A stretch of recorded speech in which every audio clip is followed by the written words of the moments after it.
5 million followers na Facebook page ng hari ng komedya ng digital world na-delete, nawala. Hari ng komedya, talagang hagik-gigan, talagang masakit sa tiyan pag nag-content. Sino? Yung totoo, gagi, yung totoong nakakatawa. Oo, tama si Malupiton, hindi sila ganto, hindi sila ganyan. Wala nang ibang nakakatawa sa internet bukod kay Malupiton, alright? Yung 5 million followers na page niya, sa hindi inaasang dahilan na delete. Nung una, kasi tropa ko to sa tunay na buhay. Nung una, akala ko, putang galing ni Loco itatransfer niya na yung views papunta sa YouTube. Kasi sa aming mga nagko-content, etong mga pasigat sa internet sa amin, ang pinaka-last na mission talaga ma-penetrate yung YouTube. Tas nung nawala yung page, nag-status siya, tas may YouTube channel, sabi ko, putang, nalilipat niya na ata sa YouTube Ayos. Tapos hanggang sa na-confirm ko sa kanya na puta nawala nga. Tapos ito, nag-upload siya ng nangyari. Panoorin natin. Burger sa akin. Ang dami kasi nagtatanong, dami nagtataka at dami naghahanap kung nasa na yung 5 million followers ko na Malupiton official. Ganito nangyari yan, kukwento ko sa inyo. April 11, nasa San Juan, Batangas kami, may gig kami noon. Doon ko nalaman bago kami mag-perform, doon ko nalaman na nawala yung page ko. Hindi ko alam kung ano gagawin ko, kung itutuloy ko ba yung performance, malulungkot na lang ba ako. Siyempre, sobrang laki epekto sa akin noon kasi 5 million. Durog yun. Actually, sobrang kakaiba yun. Para ang sinatgan sa pagmumukha nun. Yung pakiramdam nga lang na wala ka sa bahay, wala ka sa harap ng PC, nasa luwasan ka, biglang nag-notif na yung isa mong upload nag-violate. May na-violate na kung tas mamumula yung page mo. Para ka nang sinatgan sa mukha nun Kasi yung monetization ko. Tangina, what more pa yung ganun, putya. Nasa malayang lugar ka, tapos pagtingin mo, wala na yung page mo. Kaya Followers biglang mawawala. Yung pinaghirapan ng matagal, tapos bigla na lang mawawala. Sobrang sakit talaga, syempre. Pero the show must go on. Ngayon, nakapag-perform naman kami na maayos. Good sa man kinalabasan. Ito na nga nangyari sa page ko. Kwento ko sa inyo. Ang dami rin kasi nagsasabi na, bakit hindi mo ipa-verify yung account mo? Ba't hindi mo palagyan ng blue check? Actually, 500k followers pa lang ako. Tinatry ko na yun i-blue check. Pinapa-verify ko na siya hanggang sa nagkaroon na pwede ka na magbayad para magka-blue check ka. dito sa Facebook, parang lintik sa boost ng dangal yon pag may Facebook page ka na may blue check. Ngayon kasi nabibili na nasusubscription Ako share ko lang mabilis kung paano nagka-blue check yung mga pages ko. Noong mga panahon na parang may issue ako kay Paulol, may issue kami, ganyan-ganyan, nagbabaligan kami. Puta, umingay yung word na ato sa loob at labas ng Facebook. Facebook, Twitter, TikTok, Reddit, YouTube. Kasi ganun yun Isa sa mga requirement kung paano ka magkakaroon ng blue check, paano ka ma-verify as kung artist sa music or public figure, kung ganito, content creation, fame or type shit. Yung matunog yung pangalan mo sa loob at labas ng Facebook, sa lahat ng platform, para ma-verify ka na, itong tao na to, kakaibang nila lang to. Bago ka ma-verified na ganun. Kung public figure. Kung music artist, musician. Ngayon, umingay yung pangalan ko kasi nabash ako noon, di ba? Binash ako ng sagad. Tangina sa Reddit, sa TikTok, sa YouTube, sa Twitter, sa Facebook, sa lahat ng platform. Tangina, doon ko ngayon in-apply. Apply ako ng verification. Pinagsisend ko yung mga link mula sa iba't ibang platform na pinag-uusapan ako. Diba? Kasi ang dating sa kanila nun, sa system, ano nga to, public figure nga to. Pero lahat ng link na pinag-send ko doon tungkol sa pangbabasyan, kasi binabash nga ako nun. Puta, yung word na to, yun. Na-verified. Gawa pa ako isang page nun, yung second page ko. Gumawa ako, tinry ko isa pa. Putang na, blue check ulit. Diba? Dito sa, yung mga totoong may blue check dito sa Facebook, lintik yung, yung boost nun sa self-esteem ko. Tangina, verified ako. Kasi ngayon, halos lahat may blue check Basta may 500 ka tsaka valid ID. Diba? Pero yung mga totoo lang na nakakaalam na, itong sa akin, lifetime to. Hindi to monthly, ganito ganyan. Anyway, sobrang halaga nun yung blue check.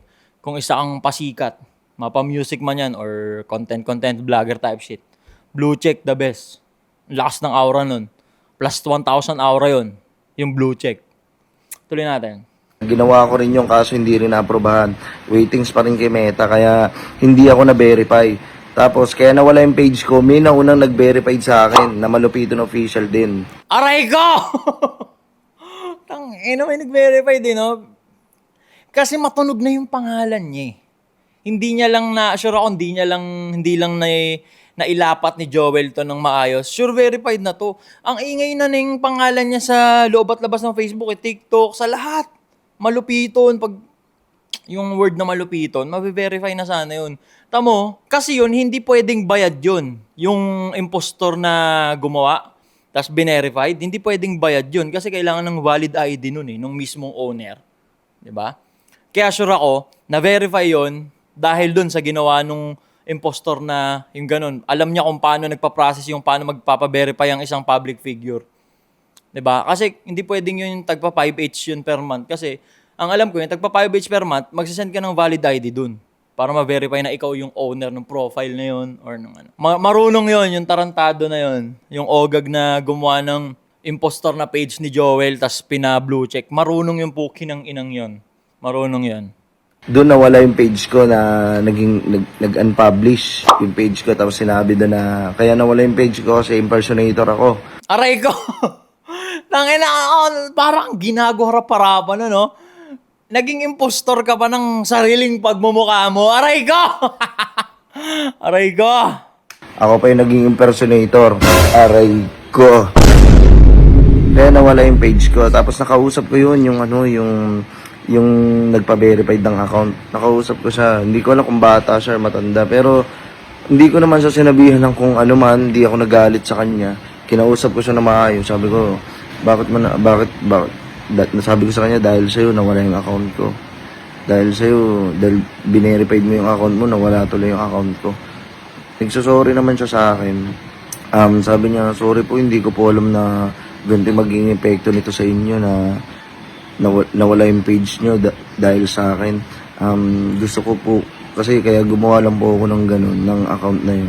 Kasi sobrang idol ko po kayo, pero hindi po sa ganitong paraan na nakausap ko nga po kayo. Masaya ako na nakausap ko kayo, pero sa maling paraan. Naintindihan ko naman siya, hindi naman ako nagalit sa kanya, hindi ko naman siya sinabihan ng masakit na salita. Inintindi ko rin siya. Wala, nangyari na eh. Hindi ko na para i-drop yung name niya. Ito yung totoong Joel, itong nagsasalita. Ito yung totoong Joel sa tunay na buhay. Kung kaibigan nyo siya ng sa totoong buhay, ito siya. Ito yung totoo. Talagang totoong very serious person. Ganito siya. Wala na, share ko lang. Or hindi ko siya balak sirain or what. Gusto ko lang mapaalam din sa lahat na yung video na ginagawa ko, pinaghihirapan ko po yan. Gabi-gabi ko iniisip yun, nag-iisip kami ng mga tropa kung paano atake namin gagawin kinabukasan, kung ano na naman panibang video gagawin namin. Mahirap maging content creator pero masaya siya. Pero huwag naman sana yung gano'n, yung katulad niya nawala yung page ko dahil naunahan niyo pa ako magpa-blue check. Diba, sobrang So madaling sabi sa mga nagnanakaw ng video dyan, mga putang. Alright, ako na magta-translate kasi nagmumura siya sa pabiro lang eh. Ita-translate ko yung seryoso, okay? Sa mga nagre-re-upload ng video dyan, sa mga nagnanakaw ng video dyan, mga pukin ng ina nyo. Magko-comment ka dyan, ikaw din, nagnanakaw rin ng video, iba. Hindi mo magigets, alright? Hindi mo magigets. Magkaiba yung ginagawa ko na nagre-react ako sa mga kung saan-saan versus sa putay na pagka-upload nila, i-re-upload mo din dyan sa page mo. Alright? Share ko lang mabilis. Sa mga walang idea dyan kasi, meron kasing dalawang ways kung paano ka pepera via in-stream ads dito sa Facebook or kung saan mang platform. Una, yung ganito, yung personal branding, yung ginagawa namin, yung magko-content kami. Pangalawa, yung mga nagre-re-upload, yun yung parang content automation ang tawag doon. Pipili ka ng isang sikat na public figure, tas sisipagan mo yung pag-edit at pag-upload. Kasi magkano lang naman SIM card. Kaya-create ka ng mga pages. Kaya-create ka ng mga profile. Like for example, yung sa Kapinpin din, sa Kapinpin Brothers. Pag nag-search ka sa Facebook ng Kapinpin Brothers, sobrang dami yan. Kung may lagpas 10, may lagpas 10. Pag nag-search ka ng Malupiton, kung may lagpas 10, may lagpas 10. Bugoy na koy-koy. Hindi nag-Facebook yun. Pero mayat maya mo siyang nakikita sa Reels, di ba? Hindi nag-Facebook yun. Instagram ang inaatake nun. Di ba? Pero mayat maya mo siya nakikita sa Reels. Di ba? Tapos iba't ibang page yung nag-upload. Yun yung content creation automation. Di ba? Pipili ka lang ng kung sinong sikat na, pupukusan mo, ire-edit mo, yung mga videos nila, i-upload mo sa mga profiles mo. At sa totoo lang, mas malaki yung pinipera ng mga ganun. Yung mga nagre-upload compare sa amin na ganito na nag-iisip ng content i-upload. Kasi yung sa amin, isa lang yung ano namin, yung income stream namin ng internet, yung in-stream ads, yung profile lang namin. Eh yung mga nagre-upload, meron yan. 4 na page ng Malupiton, 4 na page ng Apinpin, 4 na page ng Bugoy na Koykoy. Ang dami, isipin mo lahat yun, may perang pumapasok na gano'n, no? Nang hindi nila kailangan mag-isip, nang hindi na kailangan makita yung mukha nila, mag-e-edit lang sila. May mga kilala akong ganyan, personal, pero hindi na para i-drop naming ko pa. Hassle nila yan. Nag-hire na siya ng mga editor talaga, parang may computer shop na dun sa kung saan mang sila nag-ooperate na lugar na hindi na para i-disclose pa. Walang ibang gagawin kundi magre-edit ng kung sinong sikat na tao, tapos i-re-upload sa mga profile. Kasi may income dun, may in-stream ads, may ads on Reels. Ayun yung content creation automation. Kaya, sure ako, majority sa inyo, napapanood nyo si Joel sa iba't ibang page, sa iba't ibang TikTok profile, sa iba't ibang IG profile. Pero mainly, nag-upload siya sa Facebook lang, tsaka sa YouTube. As of now, nag-upload siya, rumaratrat siya sa second page niya. Yung may logo na itim. Alright? Tapos may blue check yan. Diyan siya rumaratrat. Tsaka sa YouTube, na may 600,000 plus subscribers na blue, na black din yung DP. Alright? Na-share ko lang kung paano nag-work yung pera dito sa internet. At marami pang iba. May casino money, may promotion, ganito. Sobrang dami. Yung dalawa na yon na nabanggit ko, yun lang yung dalawang majority na pinagkakakitaan dito sa internet. Alright? Panlumo lang. Pero, hindi ako basta-basta, masakit siya, nakakalungkot. Pero wala akong magagawa kaysa malungkot ako, kaysa maglugmok ako. Pinagpatuloy ko dito sa Malupiton 2.0. Habang inaayos pa yung page ko, habang wala pa yung 5 million followers ko, dito muna ako mag-upload sa Malupiton 2.0 ko. Ito, naka-blue badge na to, naka-verified na to. Huwag nyo na i-report to, baka i-report nyo pa rin to na impersonator. Akin to.